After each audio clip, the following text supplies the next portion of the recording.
Assalamu alaikum. Wa alaikum assalam. Thank you for the talk.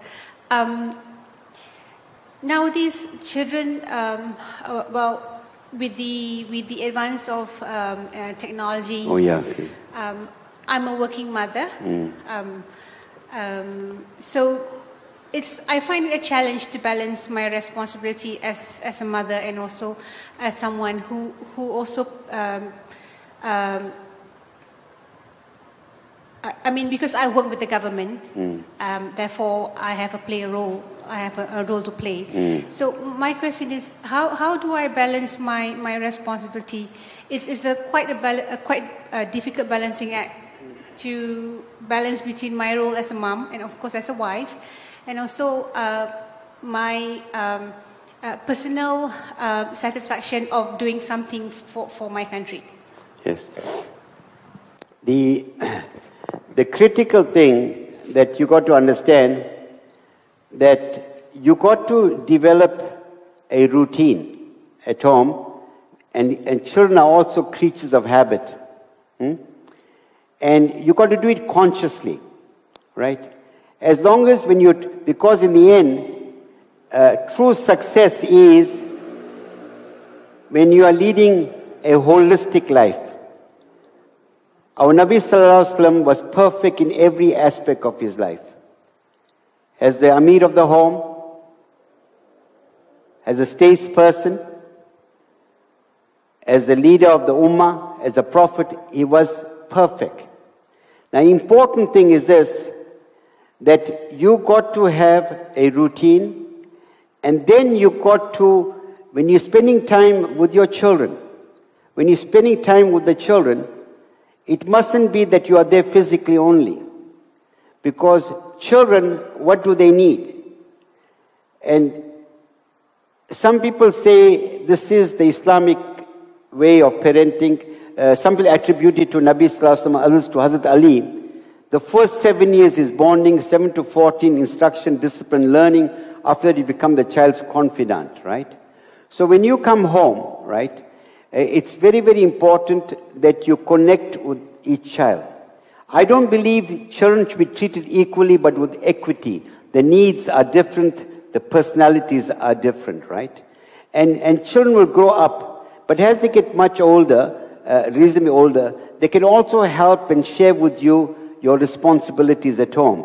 It's a very, very critical thing. No matter how many servants you might have, they need to also do that, right? And thirdly, it's very important that when you mustn't get so stressed out at work that the people that you're supposed to love most get the brunt of your anger. Like I was dealing with someone a few weeks ago, and his wife says, my husband got anger issues, right? So I asked him, do you have anger issues in the workplace? He said, no. Then you are selective. Right? If you are able to control that, but when you come home, you're not controlling that, right? So I think what's very, very important is, that they can also learn in sharing that. They also know, because a question I often ask sisters, right? I ask them, who are you? Who are you? They'll give me the name. I say, I didn't ask you your name. Who are you? I'm Mrs. So-and-so. I didn't ask you if you're married. Who are you? I'm a doctor. I didn't ask you what profession you belong to. Who are you? I'm so-and-so's daughter. I didn't ask you who's your father. The best answer I got, that I'm nothing but a humble servant of Allah. Now, the reason I'm sharing that with you is this, because I want you to understand. I want you to understand this, that the critical thing that you have a role to play. You have a role to play. And you can balance it very easily. And also, you compensate for the balance, especially over the weekend. You understand? And keep on having a conversation. Allow children to speak. Allow children to connect with your heart.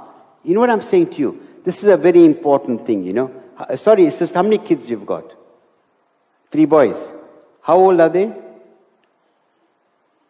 Okay, that makes a difference. See, I need to know that information, right? Okay, 18, 16, and 9, right? Are you a single mom? Okay, so I need to know that also, right? Right? I jokingly, I jokingly tell my wife, I just hope that in your homes there is a lot of laughter and smiles and all that, when my wife tells me, hard work never killed anyone, so I tell her, I don't want to take a chance, I don't want to be the first casualty, right? So, yeah, now if you're telling me that, it's very, very important that you sit with your children and your husband, you decide on a family routine. A family routine. Not about eating time, sleeping time, reading time, Quran and books and whatever. Also, each day must be unique. On a Monday night, we'll do this something special. Tuesday, Wednesday, Thursday, Friday. Then we also talk about sharing household chores. On Monday, you take the dishes away. You know what I mean? Right? Tuesday, you do this. And really, it creates a lot of muhabba when husbands too are actively involved with that.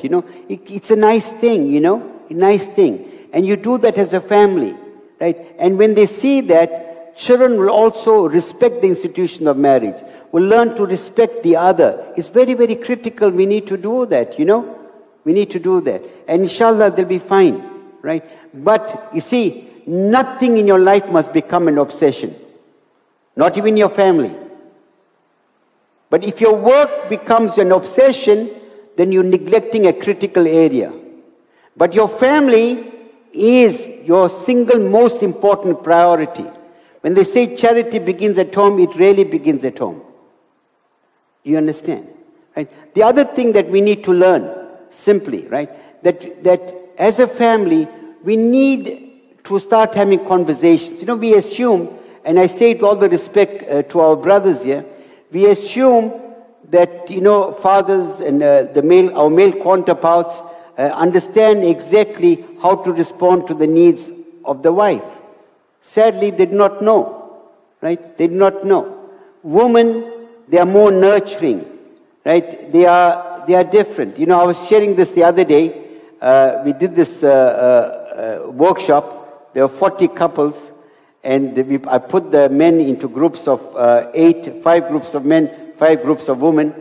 And then I asked the men to tell me 10 things will make you happy at home. And I asked the woman to also write 10 things will make you happy at home, right? And the men came now. There's these 8 groups. There were some repeats, of course. So say they came with 40, 50 points, right? When the woman got up, the woman never repeated one of those points. Not one point. I think one husband also, when he was sharing those points, I think he was nervous about his wife. He says, darling, it wasn't my point in the group, The other people mentioned that point, so he was a bit nervous, right? And what did the sisters say? The sisters said that I would like when my husband comes to give me a hug, maybe give me a flower, right? One chap, he said to me, I gave my wife, after the honeymoon, plastic flowers. She sees it every day, right? Anyway, so, she wants, he must ask me how I spent my day, how was his day, those kinds of things, and to have a conversation and all of those things, right? What did the men say? When I come home, I don't want to hear about any child's complaint. The homework must be finished. That's what the men were saying, right? So the whole thing, what did our Nabi sallallahu alaihi wasallam do? He shared in every responsibility. He only left when he heard the call of the azan, the prayer. So what I'm saying is this: sometimes we got to learn and teach each other. We got to grow. And I've learned by understanding what Islam demands of us. I've learned through books, right? And only in the, before, when my wife used to ask me, if I'm gone 1 week to the UK, how was your trip? Alhamdulillah. I tell her, Alhamdulillah. So people ask her, how was your husband's trip? Alhamdulillah. Right? But when my friend phones me up, he tells me, Edris, how was your trip? I'm giving chapter and verse. I say Alhamdulillah first, but I'm giving chapter and verse. So I learned, I learned. Really. Our homes, sadly, have become the saddest place on this earth. 80% of our homes are sad places. It's supposed to be a happy place. And I'm saying this to you, we are going to make mistakes. We'll continue to make mistakes, right? But we need to support each other, right? What's the purpose of marriage? Hey, what's the purpose of marriage? It's half of your iman, right? But what's the purpose of your marriage? The purpose of your marriage is the following, right? Is to connect with your spouse and to connect your spouse to Allah and His beloved Nabi sallallahu alaihi wasallam. I told my wife, I'll take you any part of the world. You take me one place only. She said, where? Jannah. You take me Jannah, baby. Because I like it. You understand? Right? And we have forgotten to laugh. Islam is not about being constipated. Really. You see, some people say Islam is serious, No laughter, no smiles. There were even people, at the time of Nabi Sallallahu Alaihi Wasallam, they used to joke. Our Nabi Sallallahu Alaihi Wasallam used to laugh loud, but he also had a sense of humor. There are many examples. Why? We laugh for the rest of the world. Why can we not laugh? Hey, why can we not sit down? You rather do a biopsy rather than an autopsy. Rather sit down. Couples need to have a conversation every week. Say, what made me happy today? Hey, when you see your husband is trying or your wife, tell her, darling, I appreciate what you're trying. Allah bless you. Allah bless you. You know what I'm saying to you? Connect with that, right? And then you spoke about this here, right? This is, to me, poison. It is the most pernicious thing that has ever happened, right? There are those who argue, right, that life is better. But this has destroyed many, many marriages. Many marriages. Now you've got to be disciplined. I don't believe children should be given cell phones. I don't believe that. If adults do not know how to use it responsibly, who are children? Right? And kids are so fast with this, right? So I have the following recommendations. That when your spouse, your children all come home, if they are young adults, they put the phones in a basket. They can charge their phone. Unless you're expecting some urgent call, you can look at it, right? And a few hours later, after you finish the rituals, whatever of the family rituals that you need to do as a family, then each one can look at it for 10 minutes. Khalas. No one takes a cell phone to the bedroom. Nobody. Nobody. Number one. Secondly, very important, you should know the passwords of every member of the family. Right? The third thing I want to share with you, right? I was sharing this yesterday. When we grew up, my father, when I used to come home, my father asked me, son, how did you spend the day? Where did you come from? Today, even your son or daughter is not in your sight at home for 1 hour or 2 hours. You're asking them, where are you coming from? I'm not talking about the physical space from the bedroom. If they're gone with this, they could be anywhere. Involved with all kinds of things, Allah knows. You know what I'm saying to you? Right? Now, what do we need to do? We need to be creative in what we do. Once you've got the rituals in place, they'll enjoy it immensely. Like one of my friends said to me, the best thing ever happened, they began to renovate the home. As a result, the TV room, they could not use it. And as a result, in a confined space, all of us are sitting, we're chatting every day. Now we don't even miss the television. You understand? Right? So these are important things. Also, the other things is like, for example, I'll end it off, even the games they play on television or whatever games they play, right? It's terrible, the chap who killed number of people in Columbine was inspired by the game. Grand Auto Theft, I think it was, So what we need to do, inshallah, we need to really, I think you and I know what we need to do in our homes. Hey? But we must sit deliberately. Hey? And every day look at it, ask them, how did you go? How was your fast? Where are you reading the Quran? Talk about these things, and with love and affection. And when children feel connected with you, and they feel loved, they'll tear on your shoulder. You say, son, I remember, I'll end it off with this story, right? I remember this, all of us have milestones in my life. And this incident took place in 1979, right? 1979. I was teaching at one school in Durban. There was this one teacher who was very nervous about his first day at school, right? I mean, he wondered whether the pupils would listen to him.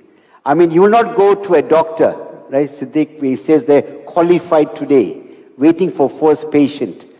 You won't go to him, right? Because you want to go to someone you know is experienced. So he was very nervous about his first day at school, and he said, I hope they listen to me. He went to the class, the boys were inattentive, but one girl was listening. He said, never mind, I will teach for her. After the first term, a few days passed in the second term, the girl had not come back to school. And she was his brightest pupil. She had everything going for her. She was participatory. She had everything going for her, a bright girl and whatnot. So he asked the registrar, where is this girl? He said, haven't you heard she committed suicide? He got a shock. He said, why did I not get to know her better? Right? Like our Nabi sallallahu alayhi wasallam knew exactly about every Sahaba, did he not? He was that beautiful teacher. Anyway, he said, I will not rest until I find out what happened. He went to the house. He met the father and the mother. They were loving parents, but they never expressed their love to the child or demonstrated it in a way, you know what I mean? Never hugged her, whatever, or told the child. So he began to teach his pupils how to show love to family. And one father recounts the story, and this was for me a poignant thing. It really uplifted me, and it really enhanced my relationship with my father. It was good, but it took it to another level. And the father says, one day I was sitting on my armchair and I was relaxed. And my son came home after school, after that one of those lessons. And he said to me, Daddy, Daddy, would you please stand up? I was taken aback by his request. I stood up. My son gave me a beautiful hug. He told me, Daddy, I love you. For the first time, I began to cry. I asked my son, why are you telling me this now? And my son replied, must I tell you when you are dead? I phoned my father. He told me the same thing. I told him the same thing. You know what I'm saying?